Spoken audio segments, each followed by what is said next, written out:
together. So we're going to be in Nehemiah chapter 9. We're continuing our series, Building Hope, as we celebrate this morning. Hopefully I will remember the sermon. I said it's just been one of those weeks where it was tough. So this is going to sound really old manish because, well, I am an old man now, as my children and my wife like to remind me. So you go to Menards, right, and they've got their 11% rebate thing, right? You can redeem your money, right, your 11% or whatever. And I used to be like, that's not really worth it. But now that I live in a house that I've got to completely remodel the whole thing, that 11% turns into stuff that I can use. And so I actually see the value in redeeming this little piece of paper, keeping the rebate receipts. And then you have to mail them in because Menards is still living in the 70s. But you still have to do all these things. But now I see the value in taking the time to actually care about that stuff. Because I get the money back, and then which I have to use it at Menards, which I'm going to do it anyway. So now it's kind of saving me some cash there. So I see the value in that redemption. Now, we all have got experience with this idea of understanding the value of redeeming something to get something in return, whether it's to get money back, whether it's to get a prize, or whatever. We've all kind of experienced that in some way, where we can redeem an item, take this item and turn it in, and we get some cash back. We can experience it with the redemption centers, where you can take your cans and you can get your 5 cents or whatever it is back. And so that's this idea, right? This idea of redemption. Well, the thing that's crazy is, you take the cans, for example. When they're empty, you've got all your Diet Coke, if you're my wife, out of the can. Every last possible drop has been drained. That can is now useless. And maybe it's one you found on the side of the road. It's crumpled up, it's dirty, it's gross looking. It appears to be no value left in that can. But you can take that can, you can give it to somebody at the Redemption Center, and they'll give you 5 cents for it. The same thing is true when we approach God. We come to Him and we are broken, and we are dirty, and we are filthy with our sin. And we are thinking to ourselves, there's no way that I can be redeemed. Today, I want you to know, God offers redemption. God offers redemption even to you. Even to you. So often we think we are beyond repair, we are beyond being saved. But what we see as we walk through Nehemiah chapter 9 today is that God offers redemption even to those of us that think we aren't worth it. He sees the value. He understands our need. So, we've got quite a few verses we're going to make our way through this morning, so I'm going to try my best to read them as quickly as I can, but I want to make sure that we hit on the important things and we remember this idea that God offers redemption even to you. And I want you to be looking for the redemption arc as we read this passage, where you'll see there's going to be a trend of walking away from God and God going, I forgive you, let me restore you. Walking away from God, God saying, I forgive you, let me restore you. Walking away from God over and over, all the way through our passage. So keep an eye out as we read through and spot those moments where that's happening. All right, verse 1 of chapter 9, and this is what Nehemiah writes. On the 24th day of this month, the Israelites assembled. They were fasting, wearing sackcloth, and had put dust on their heads.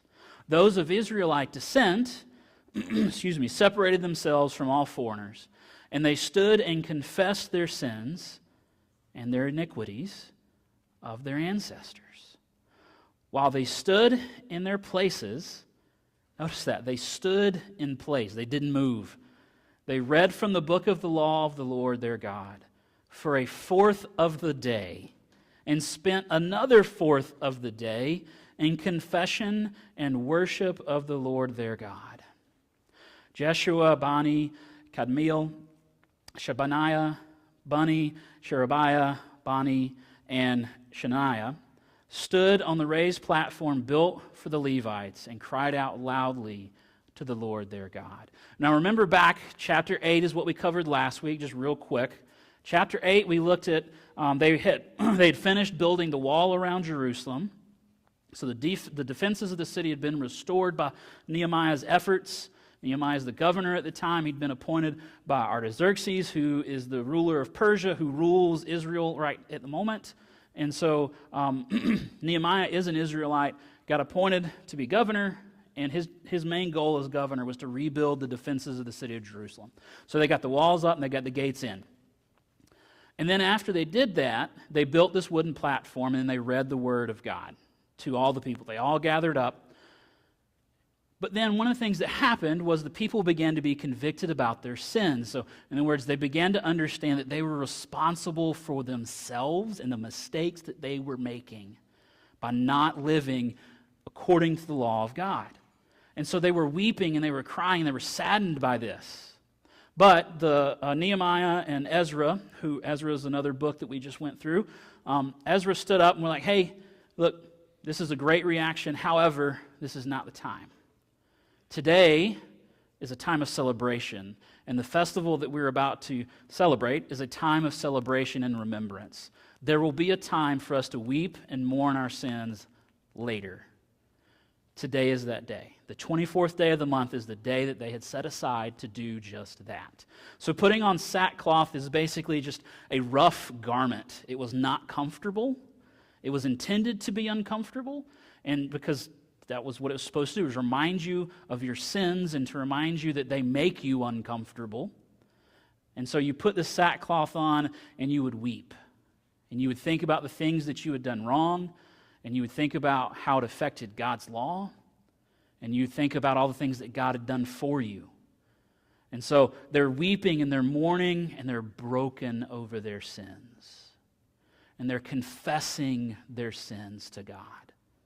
Now, one thing that does stand out, and it seems strange to us, because it says at the very beginning of this passage that they separated themselves from the foreigners. Okay? So this sounds weird, and here's why that they did this. What would happen is you would have, of course, many people that were born into the nation of Israel. They're natural citizens. They're Jewish by birth, right? But you would also have a lot of people that would convert to Judaism. They would be from other nations, other lands, and they would feel the call of God, and they would convert, and they would begin to follow the God of Israel. And they would stick to the laws, and they would come to the worship and all those things. However, today was not a day for them. And the reason for that is because they're confessing the sins of the people of Israel and their ancestors, and they're taking responsibility for their opposition to God. Foreigners did not have any part in that opposition, so they didn't have to take that responsibility. It wasn't time for them to take responsibility for the sins of their nation. They could do that at another time. Today, the 24th day of the 7th month, was to take responsibility for the sins of the nation of Israel. And so they separated themselves out, and it was just for them to have this time. And so they spend a quarter of the day standing, not moving, because it says they stayed in their places. So I'm not even doing that well now. I'm moving around. I'm going back and forth. They stayed in their spot for a quarter of the day and just listened. Heard God's word read outside in the sun in the desert. And then for another quarter of the day, they confessed their sins and they worshiped God in their places. They didn't move. That is commitment to what God is doing. And so that is what kind of leads us into this next section. We'll kind of go through these next 30 verses fairly quick. We're going to try anyway. We'll see how it goes. But this is where we get to that redemption arc that I wanted you to be looking for. And seeing where God is working, and you have that cycle of God, they reject God, God forgives, God redeems. There's a cycle that we're going to see lay out. So now the Levites begin to read in verse 5. Then the Levites, Jeshua, Kadmiel, Bani, Hashabaniah, Sherebiah, Hodiah, Shebaniah, and Pethahiah, and I looked up how to say that one, said, "Stand up, blessed be the Lord your God. From everlasting to everlasting, blessed be your glorious name. And may it be exalted above all blessing and praise. You, Lord, are the only God. You created the heavens, the highest heavens, with all their stars, the earth and all that is on it, the seas and all that is in them. You give life to all of them, and all the stars of heaven worship you." So now they begin at the very beginning of time. The Levites go all the way back to the very beginning story, to the book of Genesis. And they begin praising God for his act of creation, for bringing life to this world, and creating everything that is on it, that lives and breathes and moves and blows in the wind. God gave life to all of it. And the Levites start there. They begin this praise at the very start of life. Then in verse 7, "You, the Lord, are the God who chose Abram and brought him out of Ur of the Chaldeans and changed his name to Abraham. You found his heart faithful in your sight and made a covenant with him to give the land of the Canaanites, Hittites, Amorites, Perizzites, Jebusites, and Girgashites, to give it to his descendants. You have fulfilled your promise, for you are righteous." And then they move to the next step in the story, and they go to this guy named Abram. That's what his name starts off as. And he's living in the land of Ur, and God calls to him, and he says, "Hey, I need you to leave everything, gather up the stuff that's yours, and take off. And I'm going to show you where you're going." And along the way, God works and moves in Abram's life and changes his name to Abraham. And Abraham becomes the guy that is the father of all Israelites. And he is the father of all Arabs. Both of those people groups descend from Abram. One of the promises that God made to Abraham was that your offspring will fill the earth. He has fulfilled that promise, definitely. The other thing that he tells them is that I will give you the land of these peoples that are listed here. And this will become your home. And he does just that. So now the Levites are going, you are the God of promises, and you're the God that keeps his promises. You are faithful. The other thing that is, it seems small, but I think it's good to point out, he called Abraham, and then he found his heart faithful. And the reason that's important to point out is because a lot of times in life, we want to be faithful, and we think that that is when God will care about us. When we begin to live the way he wants us to, then he will care. When we follow all the right rules and we act and we live the right way, then God will love us. But that is not what we see with the story of Abraham. He called Abraham out of sin. He called Abraham living Abraham's own life, doing whatever he wanted to do. And God said, hey, I've got something more for you. I've got something better for you. And then God worked in Abraham's life, and his heart became faithful. God instilled faith in Abraham, not Abraham doing it on his own. It was a work of God in the heart and life of Abraham. So we must remember that as we're walking and we're seeking out and we're trying to figure out what this Jesus thing looks like. We must remember that it's not us. It is God calling and working in our lives, and we are just open and willing to learn and to follow where he goes. And through that, he makes us faithful. We don't have to be the ones doing it. That takes the responsibility off of us. God takes it off of us and puts it on himself. To me, that is amazing, to release that. Excuse me. The other thing to remember is the closer we follow, the more we love him, the more like him we live. The closer we follow, the more we love him, the more like him we live. That's this idea that I was just talking about, is we follow him and he changes us. We don't have to change ourselves. Because the truth is, if it is up to me to change myself, I will never do it. Because I like to be comfortable. I don't like to be in pain. And I don't like to do things that are difficult. Naturally, I want to do the easy stuff. But I'm not called to do things easy. I'm not called to sit in comfort. I'm called to move and get up and go. I'm created for that, actually. All of us are. We're created to be active and moving around and not sitting and comfortable. We're meant to be uncomfortable. Verse 9.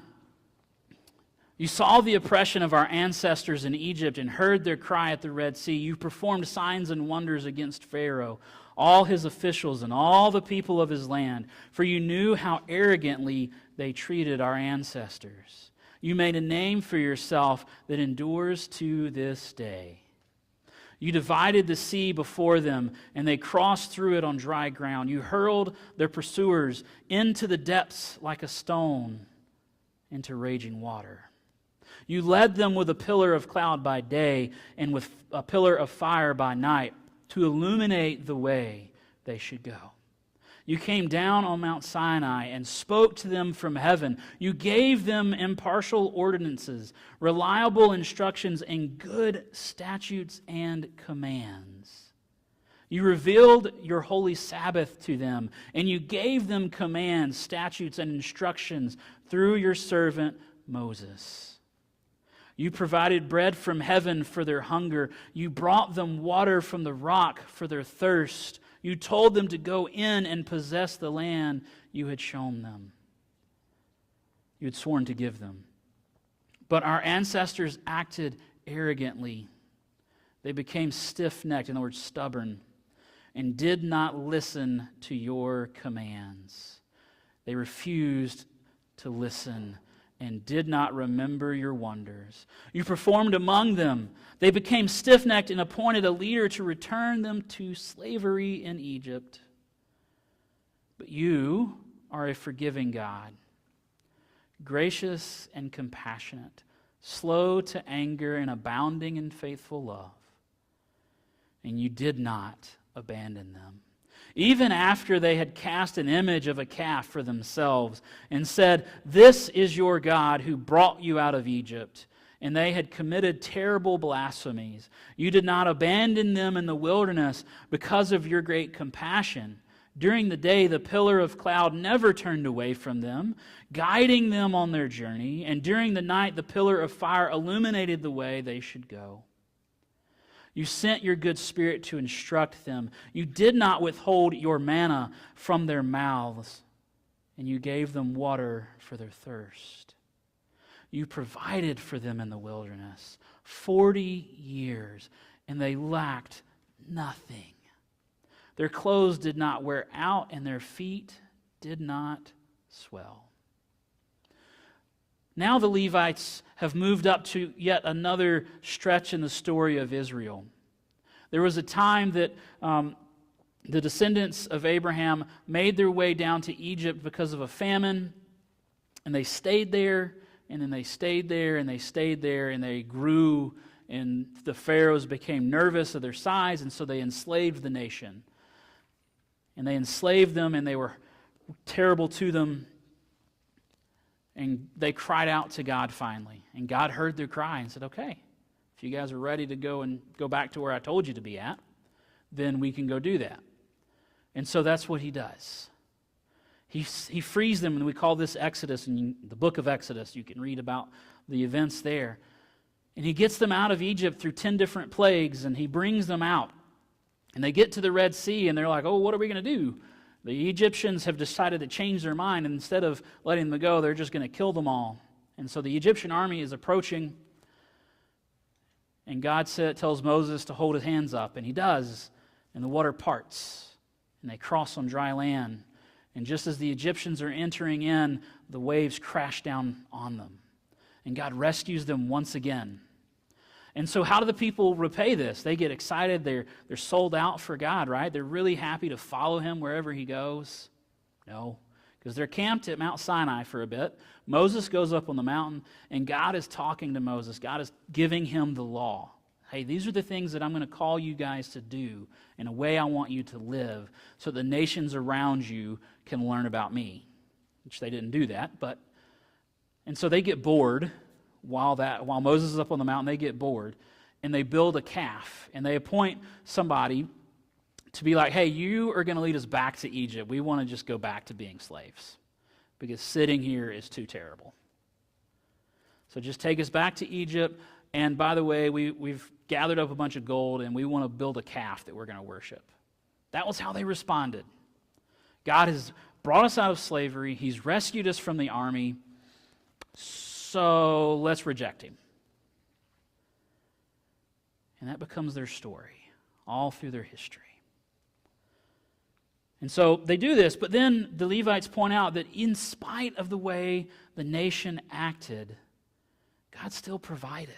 He provided manna, which was bread that they would wake up in the morning and there'd be bread all over the ground. Like, okay, you just go grab this. And they were told not to keep it overnight, otherwise it'd rot, and it did. There was a few that tried it, and they'd get up the next morning and it'd be full of bugs. Gross. But God was like, every day when you walk out of your tent, this will be here for you. And every day, to help you go where you're supposed to go, I will appear as a cloud in front of you, and I will guide the way. All you got to do is follow. And when the light gets dark, I will turn to fire, and all you got to do is follow. In spite of the way his people treated him, God was still like, hey, I love you. You are not perfect, but guess what? I'm still going to provide for you. Their clothes never wore out. They didn't have to find more clothing. Their feet didn't get tired. God took care of them in the desert for 40 years. And if you read that account, what you'll notice is for 40 years, over and over again, they would constantly try to do things their own way. Over and over again. And God would have to constantly do something and be like, okay, hey, look, have fun with this. And he'd let it go. And then they'd go, we made a bad choice. And God's like, I know. I forgive you. I love you. Let me repair you. Over and over again. Verse 22. You gave them kingdoms and peoples and established boundaries for them. They took possession of the land of King Shion, and Heshbon, and of the land of King Og of Bashan. You multiplied their descendants like the stars of the sky, and brought them to the land you told their ancestors to go in and possess. So their descendants went in and possessed the land. You subdued the Canaanites and inhabited the land before them, and handed their kings and the surrounding peoples over to them to do as they pleased with them. They captured fortified cities and fertile land and took possession of well-supplied houses, cisterns cut out of rock, vineyards, olive groves, fruit trees in abundance. They ate, were filled, became prosperous, and delighted in your great goodness. But they were disobedient and rebelled against you. They flung your law behind their backs and killed your prophets who warned them in order to turn them back to you. They committed terrible blasphemies, so you handed them over to their enemies and oppressed them. In their time of distress, they cried out to you, and you heard from heaven. In your abundant compassion, you gave them deliverers who rescued them from the power of their enemies. But as soon as they had relief, they again did what was evil in your sight. So you abandoned them to the power of their enemies who dominated them. When they cried out to you again, you heard from heaven and rescued them many times in your compassion. You warned them to turn back to your law, but they acted arrogantly and would not obey your commands. They sinned against your ordinances, which a person will live by if he does them. They stubbornly resisted, stiffened their necks, and would not obey. You were patient with them for many years, and your Spirit warned them through your prophets, but they would not listen. Therefore, you handed them over to the surrounding peoples. However, in your abundant compassion, you did not destroy them or abandon them, for you are a gracious and compassionate God. Now they've moved to yet another stretch of the story. And this part kind of covers the book of Joshua and the book of Judges and kind of on down through their history leading up to the book of Nehemiah, their time frame present. So what they've covered here is in the book of Judges, God would send judges to help the people, and they would constantly turn away, and God would be like, okay, that's fine. If you want to do your own thing, then I'm not going to protect you from the surrounding people that really don't like you. And so they would come in, the Philistines would come in, and they would take over parts of Israel, and the Israelites would cry out, hey, God, where are you at? Why aren't you helping us? He'd be like, this is what you chose, but you know what? I love you. I'm gracious. I'm compassionate. I will rescue you from your current situation. And then that would happen over and over again, all the way through the book of Judges, all the way into the books of 1st and 2nd Kings and Chronicles, and you get into Samuel and all these other books that cover the history of Israel, and it's the same story over and over again, really. It's different actors, different people involved, different countries, but it's the same story. Israel gets to the point where they're like, I can handle this on my own. I'm going to do what I want. I'm going to worship whatever I want. I'm going to make my own God. That way that God can't tell me what to do. And then God's like, okay, if that's what you want, I will remove my protection from you because you got it handled. And what they quickly realize is they don't have it handled. And the nations, without God's protection, the nations around them come in and take over and brutalize and destroy and cart off people. And then they go, oh, wait a minute. God, will you help us out? And God's like, yeah, because I love you, and I am a good father, and I am compassionate, and I am gracious. And so God comes back in, and he rescues, but he doesn't just rescue, he restores the people.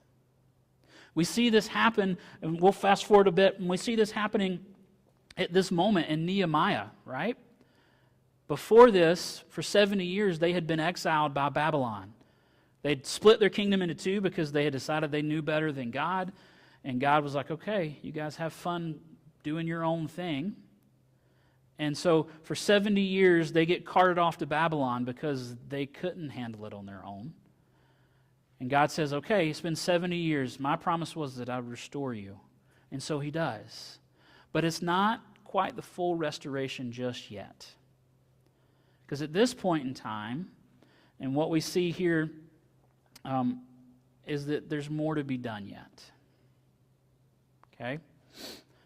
Just remember that God offers redemption even to you. If he offered it to Israel over and over again for thousands of years, then he will offer it to you.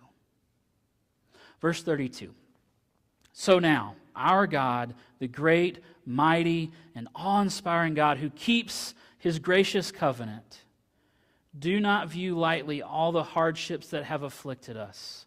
Our kings and leaders, our priests and prophets, our ancestors, and all your people from the days of the Syrian kings until today, you are righteous concerning all that has happened to us, because you have acted faithfully while we have acted wickedly.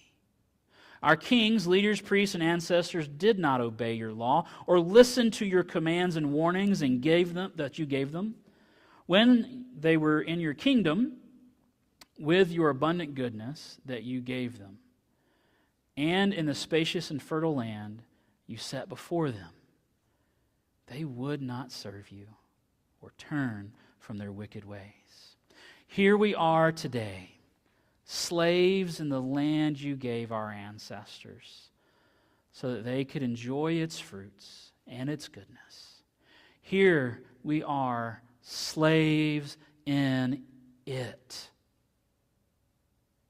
Its abundant harvest goes to the kings that you have set over us because of our sins. They rule over our bodies and our livestock as they please. We are in great distress. In view of all of this, we are making a binding agreement, a covenant, a promise, in writing on a sealed document containing the names of our leaders, our Levites, and our priest. So now what we're at is they've made their way through their history all the way up to the present moment, where they've been returned from exile. They were all sent to Babylon, right? Now they've been brought back and they're allowed to live in Jerusalem and the surrounding areas. And so they've been partially restored. They're back in their home country, in the country God gave to them. However, because they still, even in this moment, they continue to sin, they continue to try to live and do their own thing, they are not their own rulers. They are being ruled by the Persians at this point in time. At this time frame, if I'm remembering the dates right, I think it's Artaxerxes still is the emperor of the Persian Empire at this moment. And they have to pay him a tax. So this bountiful land that they've been given back, most of the crops, most of the livestock, they have to send to the king so that he can feed his armies, because he's a conquering king. He's got big armies. He's got a lot of mouths to feed. And so he takes stuff from them to feed his armies. And instead of them getting to make their own choices about what happens with their livestock and grains and whatnot, they have to give it to him. The thing to remember about this passage, they are asking for God to help them, but before they make that request, they do something that we often don't want to do. They go, God, you are right for punishing us. You are right for giving us natural consequences to our actions because we have sinned. We are responsible for what's happening right now. We did this knowing it was in opposition to you, and you removed protection, and you set kings over us that you knew were not going to be kind because we deserved it. That's something we don't like to ever say, is that we deserve consequences. But the reality is, we do. We so often deserve so much worse consequences than we get. We sin nonstop. And yet, we have the ability to do just what the priest did.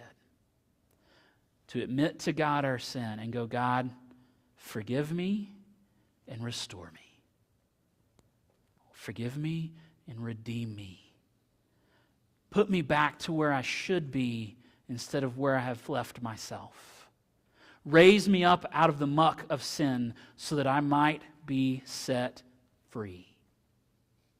God offers redemption even to you.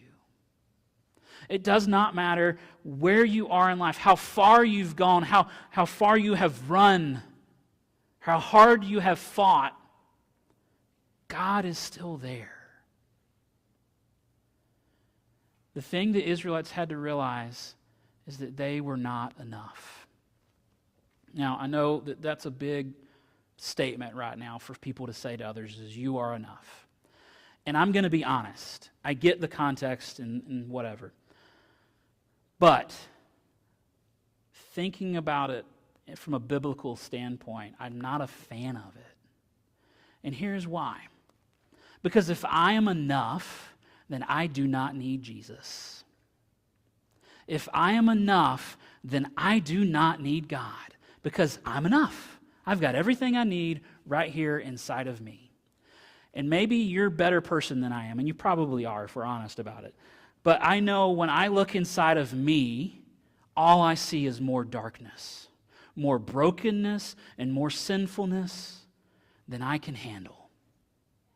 And if I constantly look within myself to try and solve my own problems, to fix myself because I am enough, I'm worse off than where I started. Because it takes me down the wrong road every single time. I said, I get the whole idea of the you're enough, and it's trying to encourage people that they're valuable. To just say that. Hey, you are valuable. But saying you are enough removes the need for the understanding of our need for God. Because we aren't enough. My history, mine, shows that I am never going to be enough. I am always going to fail. I am always going to fall short of what I want to be at. And when I try to be enough, God kicks me in the butt and reminds me that I'm not. That happened this week. I spent most of this week laying in our bed or on the couch because I had no energy and strength to do anything else. And it was because I was trying to just go and go and go and go and go and do everything that needed to be done. And God had to remind me that I was not enough. And it was not my strength that was going to get me through anything. It was not my strength that was going to help me accomplish anything. And I can tell you right now, me speaking here this morning is not my strength because I got none. I've had 2 meals since Monday. That's just because I couldn't eat. So I have no strength left. It's all God. We have to remember that we are not enough, but He is. See, that's the encouragement part. We leave off, we want to go, you're enough, but the reality is we should be saying, you aren't enough, but Jesus is. To me, that is so much better than I am enough, because now it's not on me to be enough. It's okay for me to acknowledge that I am not, because He is. God offers redemption even to you because you aren't enough and He is. He chose to buy you, to pay your debt, to offer your forgiveness. So here's the ending thought for you guys. Here's the ending thought. No matter where you are in life, it is never too far for Him to go in pursuit of your heart. I'm going to repeat that one again.